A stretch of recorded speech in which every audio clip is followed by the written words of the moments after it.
Olá pessoal, sejam bem-vindos a mais um round da PebMed. Essa semana vamos falar de quando medir TSH e T4 livre, o ato médico e além disso também a alergia causada por penicilina.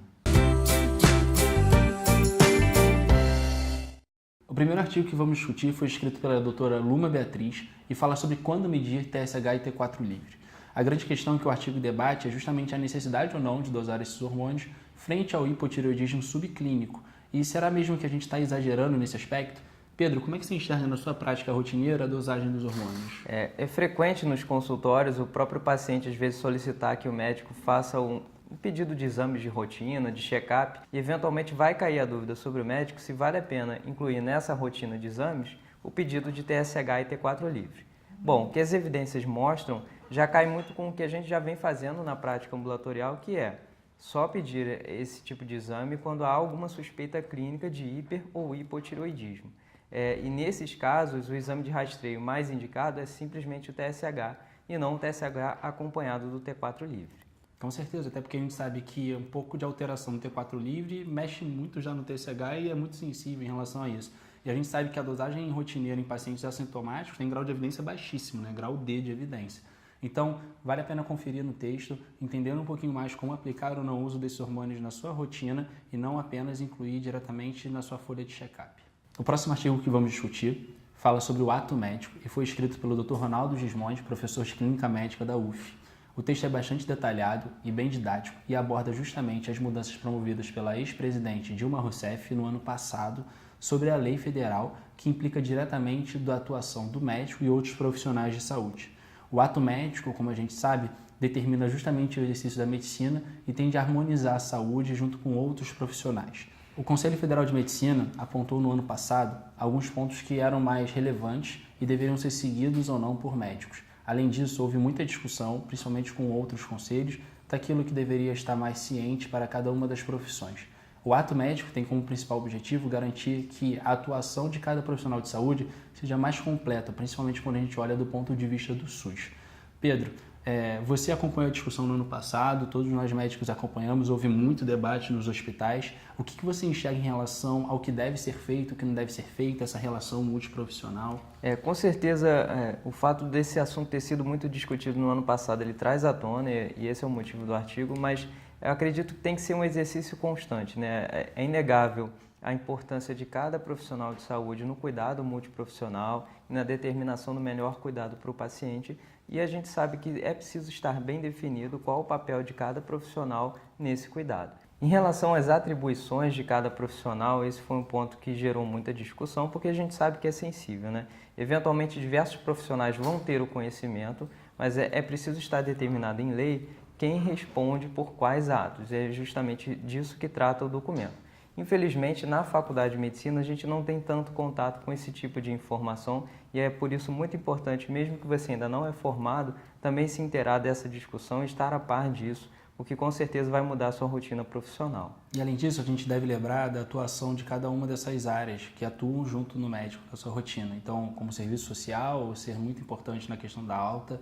até mesmo a enfermagem do ponto de vista do parto vaginal, que foi muito discutido, e da fisioterapia na questão da atuação da ventilação mecânica, que a gente já enxerga principalmente na terapia intensiva, propriamente dito.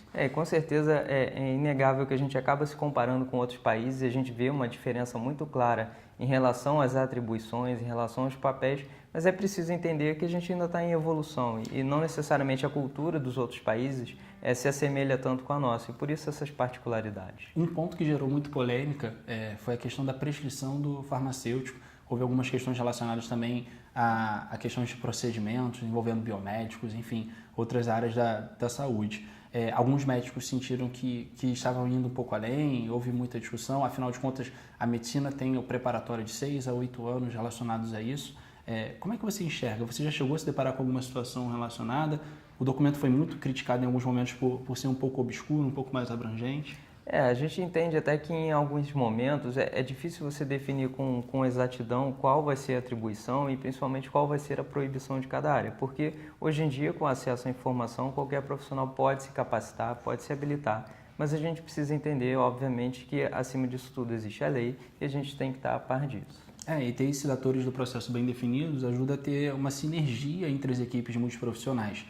Acho que muito do documento também, que foi entregue pelo governo federal, envolve justamente a questão do país ser muito amplo, né, ter muita diversidade populacional espalhada e justamente nem sempre o atendimento local vai poder ser feito por um médico e às vezes vai ter que ser feito até por um outro profissional de saúde, né, e restringir pode ser extremamente perigoso.